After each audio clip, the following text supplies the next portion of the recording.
This is something that the president has done, and Republicans have not helped. And I know you have. I know you're going to follow up on that. What's your question? Well, the first follow-up would be, how are you going to blame Republicans for this? Isn't D.C. run by a bunch of Democrats?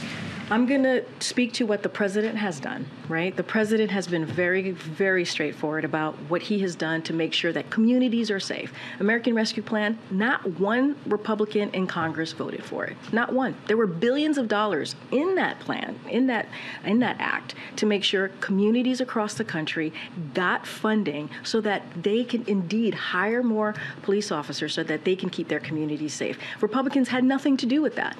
They were not involved in that. They decided not to vote on the American Rescue Plan. That's just a fact. So if President Biden's policies are helping bring crime down, would he be comfortable with somebody borrowing his Corvette and parking it on the street overnight in Southeast D.C.?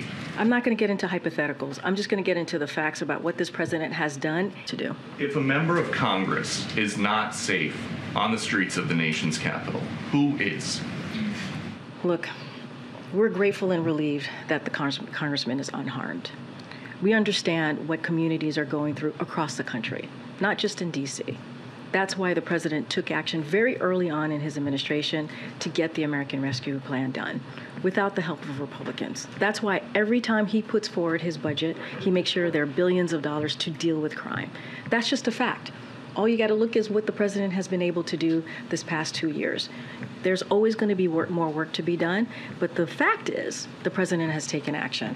All right, guys, I'll see you tomorrow. Does the White House have any comment on the carjacking of Representative Cuellar? Has the president reached out to him? And more broadly, does it say anything about safety and crime in the district? So what we saw happen, the reporting that we saw happen to the congressman obviously was unacceptable. The president did have an opportunity to speak with the congressman today, and we will always continue to speak out against. Look, this is the president, unlike Republicans, has actually put forth billions of dollars, has taken action to make sure that there are billions of dollars in his budget every year. And through the American Rescue Plan, let's not forget, there were billions of dollars in his American Rescue Plan so that local communities and state and federal.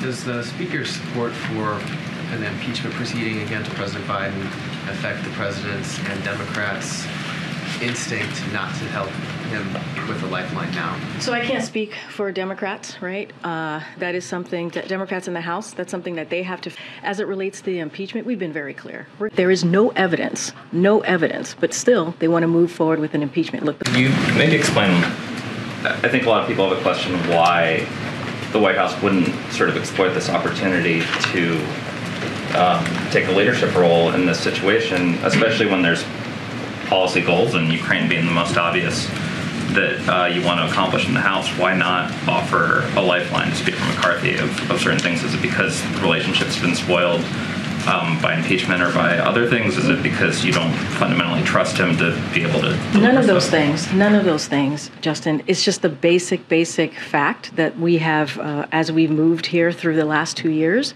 that we just don't get involved when it comes to leadership.